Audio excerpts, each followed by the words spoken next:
Hello, welcome back to my channel. My name is Ayala, and on this channel I share all about Montessori, motherhood, our Montessori home, respectful parenting, all sorts of things like that. And today we are talking about sleep. Such a tough topic for me to dive into. I've done it once before in my floor bed video. I'm not going to rehash everything from that video, so I'm going to link it above. I am going to do a little bit of a refresher, but if you haven't watched that video, head over there first.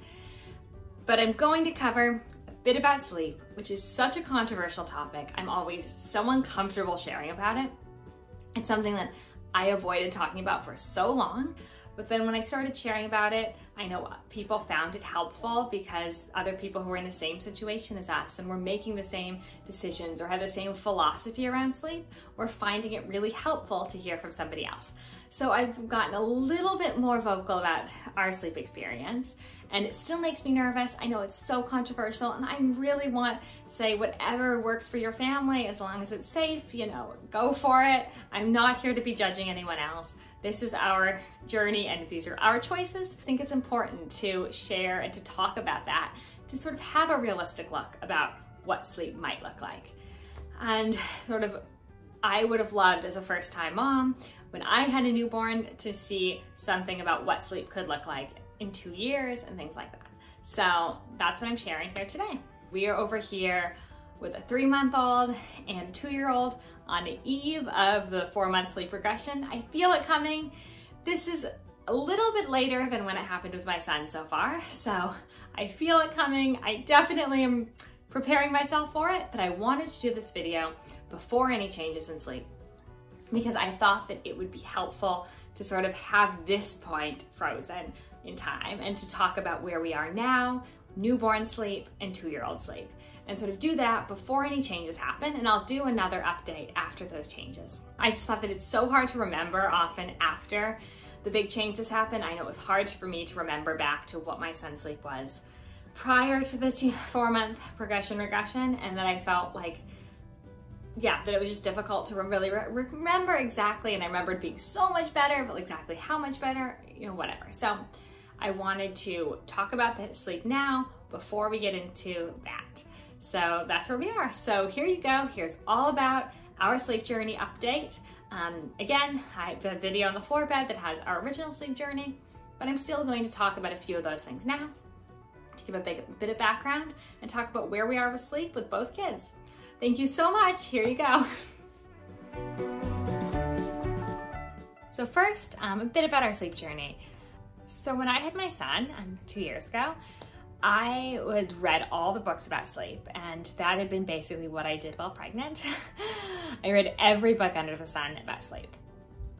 And I had an image of what sleep would look like, and that included him sleeping through the night pretty early, putting him down drowsy but awake, and all of those sorts of things. And when he was first born, I would put him down and he would go to sleep drowsy. He would go to sleep drowsy but awake. He'd even go to sleep from wide awake in his crib or his bassinet, and it was incredibly easy. And around 3.5 months, that stopped. And he wouldn't go down from awake anymore. He needed to be put down to sleep. He would cry if put down in his bassinet awake. He would start waking more at night. And it just overall, sleep became more difficult. And that sort of continued, and you know, it was from there. It was a roller coaster. There were hard times and easier times. But that's sort of a bit about the background in sleep. And so at the point at 3.5 months, I sort of took the approach of I was going to follow his lead on sleep. So while I had been doing drowsy but awake and trying to follow wake windows and all of those sorts of things, I decided to really just observe him and go with what he was doing. I did not have any interest in sort of formal sleep training. And since I didn't have any interest in that, I just decided to go with a sort of baby-led approach. And we also ended up getting a floor bed. So we switched our crib to a floor bed at 5 months. At that point, transfers were more difficult and it wasn't working, but so a floor bed, I could come and lie with him and just roll away.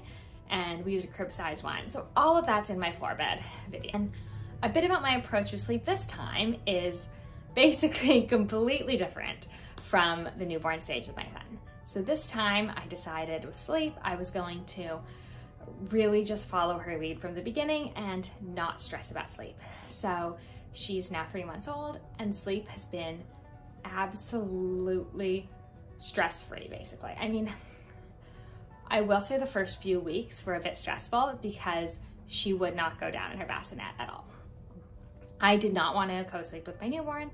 It was just a preference for me was to have her in the bassinet during the newborn stage. We ended up bed sharing with my son when he got a bit older, but in a newborn stage, I really wanted her to be in the bassinet. And that was not a possibility in those first few weeks. She absolutely, no matter how asleep she was, the moment she touched the bassinet, she would wake up and scream. So it became clear to me that wasn't working, and I would sideline nurse with her and we'd fall asleep like that. And I will just say on that, I am so, so grateful that she was my second, because with my son, I don't know what I would have done. I was going into the other room and nursing him in a rocker because I was so scared to fall asleep in bed with him. I'd been so convinced that the most dangerous thing was to sleep in bed with your baby. So because of that, I was, going and nursing him in a rocker, and it would have been far more dangerous if I would have fallen asleep there. And that's something that I wish I would have known. And I feel this sort of sadness for myself as a first-time mom that I was fighting to stay awake in a rocker and that I had no idea that it would be far more dangerous to fall asleep there. And that's something that the American Academy of Pediatrics will actually tell you if there's any chance of you falling asleep, to bring the baby into bed to nurse instead of in a chair. And that's just something I wish that I would have known. So luckily, I did have the space prepared for bed sharing in those early days. I think that that's really important regardless of whether you plan to or not. As I said, it had not been my plan, but it was important to me to prepare the space. We don't have any risk factors, follow safe sleep 7 and all of those sorts of things. So that's all really important to me, is just to be ready for that in case. And the fact of the matter was that had to happen in the beginning, and now it doesn't, and we'll see again if we end up in that situation again. But I think it's just important to have the space prepared just in case. So anyway, I'm really glad that my second was my second because I was able to navigate that difficult situation in the beginning when it was just not a possibility to use the bassinet. And I kept trying, and I kept trying to put her in because, again, it was my preference. And we have a sidecar. I was really excited about the sidecar. And so I really was hoping that she'd go in it. And at around 5 weeks old, she suddenly did. And I put her down and she stayed asleep and she slept. And since then, she has been sleeping in the bassinet, no problem. And I think that it was an important reminder to me of something I knew, but that I needed to be reminded of, which is just children change and they will do things when they are ready. So since then, the bassinet has really been no problem whatsoever. I transfer her in there, she stays asleep, it's no problem. I've even been able to now put her down sometimes.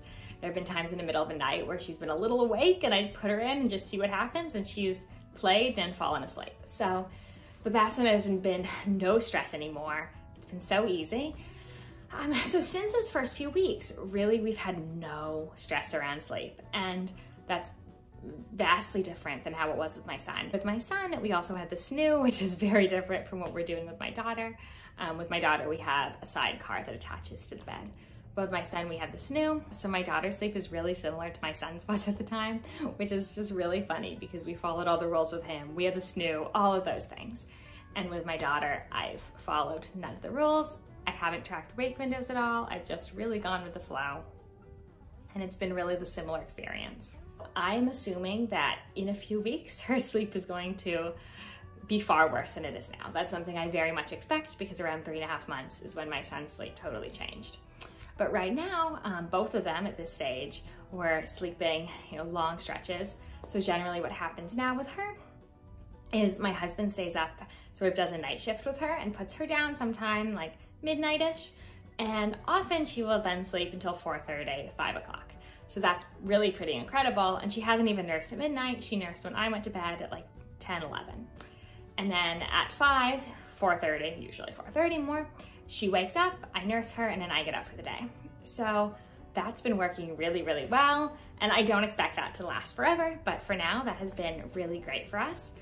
And sometimes she'll wake up earlier, sometimes she wakes up at 3 or so, but she has a pretty good long stretch at this point. When she was a newborn, particularly at the beginning of the newborn stage, because a later newborn stage was basically like this, beginning of the newborn stage, she would wake up every couple hours, every 2, 3 hours, and That was totally fine with me, no problem. But obviously I'm loving these longer stretches now. So that's where we are with her sleep at night. I basically nurse her down, she falls asleep, I transfer her into the Sidecar, which is attached to our bed. So a few other things about us with sleep, I guess. I've never been a sort of white noise, blackout curtains person. With her, she is a lighter sleeper, so it's something that I'm aware of, and if sleep becomes sort of more of a challenge, I will start doing blackout curtains, I will start trying white noise and trying those things. Right now, sleep is going so well that it's really no problem. We went on a vacation recently where we were all sharing a room and the doors were creaky, and she woke up a bit more then, and that was more challenging. But at home, she's been totally fine, sleeping great with no white noise, no blackout curtains. I also never swaddled her, and she's been sleeping really well without all those things. So for me, I'm of the opinion that I'm going to try them if it becomes necessary. For right now, it's working without. We don't use blackout curtains with my son, and he used white noise only at the very beginning of the newborn stage. We did swaddle him when he was a baby, and we have not done that with her. We just use sleep sacks, and by this age, she really shouldn't be swaddled anyway, because I think the new recommendation is something like 8 weeks, but she is 15 weeks now, so she shouldn't be being swaddled regardless. We didn't swaddle and all that, so that's sort of a little bit of a look of some of the differences between how I did sleep with him and with her. So in terms of day sleep, we have a floor bed now that she's never slept in. So we got a floor bed this time because I found the crib just didn't really work for us. We put my son in it from birth for some naps, and this time I was like, I don't really feel the need to do that. He loved the floor bed starting at 5 months, so I thought, let's just do it from the beginning this time. And so we bought the floor bed, we had it ready for her, and she's never slept in it because this is how we do all of our naps right now. 100% of her naps are contact naps, either in the carrier or the rare one where she's just on me, but usually in the carrier so I can do stuff, so I can be with her brother and all of those sorts of things. So that's how she's napping now, and it's been so easy. I'm not tracing wake windows like I did with my son. I follow her cues, and if I see her starting to get tired, I just put her in here and she falls asleep. And truthfully, I don't even know how many naps she takes a day. It's not something I've tracked. I don't really know how long they are. They seem, to be pretty sizable when she's in here, but I don't track that, and that has been liberating. So if those wake windows and all of that stressing you out, it's not something you need to do. She is sleeping really the exact same my son was at this age, despite doing things totally differently. And that just showed me how much it probably doesn't really matter what you do in terms of that. So that was something that was a big lesson for me. And we'll see what happens as she gets a bit older. I'm less nervous. I'm not so nervous about that, just because the biggest thing that was difficult for me with my son as he got older and he went through the 4-month sleep regression was that he stopped going down awake. And with him, that had been something I always did. I put him down awake and he fell asleep. And so that no longer happened. And that was kind of a stressful thing for me. But in general, it's not something I'm worried about with her because I always put her down asleep anyway. So I've been loving the contact naps with her, and it's something I have no interest in changing until that's no longer working for us. I don't mind having the heaviness of the weight on me. So that's been working really well, and she's been sleeping so well in there. So that's been our method. Is really my whole philosophy with sleep this time was just not to worry about it and to just go with the flow. So then in terms of my son's sleep, so I said it was really a roller coaster throughout. We'd have good times, but less good times, etc. And we night weaned a little after a year, and at that point, sleep got a bit better. I'd say that it's been pretty good since then. And prior to her birth, he was sleeping through the night pretty much, and then that's mostly continued, honestly. He started taking longer to fall asleep, but he still doesn't really wake us at night, which of course no one sleeps through the night. Many of us wake up to go to the bathroom or to have water, but no one really actually sleeps through the night. So of course he doesn't either. He often will wake up and have water, for example. And sometimes he does, call out. So my husband comes in and spends part of the night with him. And I feel nervous admitting that. And there's a lot in this video that I feel sort of nervous sort of talking about because I feel like there's so much stigma around these things. But I also think it's important to do what works for your family and it's safe, but gets you your family the most sleep. So for us, that is me being with my newborn, being in the room with her, supporting, you know, breastfeeding her at night, and my husband coming in with my son. That keeps them from being as disturbed during that period. That keeps, you know, my son from waking up and waking me up, so I don't have to wake up if he were to wake up. And my husband doesn't have to wake up if the baby wakes up. And it also keeps him from waking up the baby and the baby from waking up him. And that has really just been the best method for our family. And I know it's unconventional. I know a lot of people would judge that, and I'm uncomfortable admitting it because of that, honestly. But I think it's important to do whatever it is that works best for your family, as long as it's safe. So my husband comes in and spends part of the night with my son, which has been how we've been sort of doing it since night weaning. He became the primary one who was taking care of my son after bedtime, so I put him to bed, but then any sort of night wakes, my husband would respond to. And the reasoning for that was I was actually, well, first of all, it's easier for night weaning, and second, I was actually already pregnant with my daughter at the time. So that just made sense, knowing that we were gonna have a newborn coming and that I would be the one responding to the newborn. So my husband spends part of the night in here, and sometimes my son will wake up and have a drink of water and go back to bed. Before my husband comes in, sometimes he will call out, but often he doesn't. And so if you're ever worried that if you don't sleep train, that your child's never going to be able to link sleep cycles or any of those things, that's just simply not true. I've watched him many times wake up, sit up fully, have a drink of water, go back to sleep all on his own with no one in here. And he absolutely can. There are times when he wakes up and wants someone, so because of that, it's easier for my husband to be in here. That gets us a good amount of sleep, and he really doesn't wake up and wake my husband up at all. He basically just sleeps through. It'll be an odd night here or there, but really like a couple a month maybe, where he's actually like up and really awake. So I find with both of them right now, sleep is really low stress, and that's great, and that was my goal this time. And I know that, you know, there'll be stages where we're getting less sleep. I mean, I'm getting terrible sleep right now, not because of the children, but because I'm with the children all day, and then I'm working a job at night. So, you know, I'm trying to fill in my business in the mornings and at night. So because of that, my sleep's terrible. But sleep, in terms of my children, is been no stress whatsoever.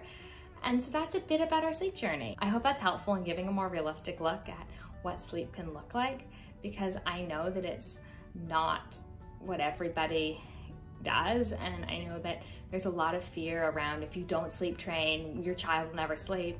And that's absolutely not been our experience. And it's also not our experience that following all of these sleep rules helped our newborn sleep. We had 2 newborns who slept the exact same. Really, other than the fact that my daughter would not go down at the very beginning, but in terms of like hours of sleep and wakings, they were very, very similar. So just some babies do sleep better than others, and that is just a fact. But I hope it's reassuring to someone that, you know, sleep does come and it is a roller coaster, and what you're doing is okay. It's okay to support your child. It's okay to nurse to sleep, which I did with my son until he stopped, basically. At some point, he stopped falling asleep nursing. And baby wearing for sleep during the day doesn't mean that they can't sleep in a separate space at night. Thank you so much for joining. Please subscribe if you're looking for more about Montessori, about motherhood, about respectful parenting, any of those things. I'd love to have you. And if you have any questions about our sleep journey or anything else, leave them below. And if you liked this button, I'd appreciate if you liked it. It helps me so much. Thank you so much. Have a good day.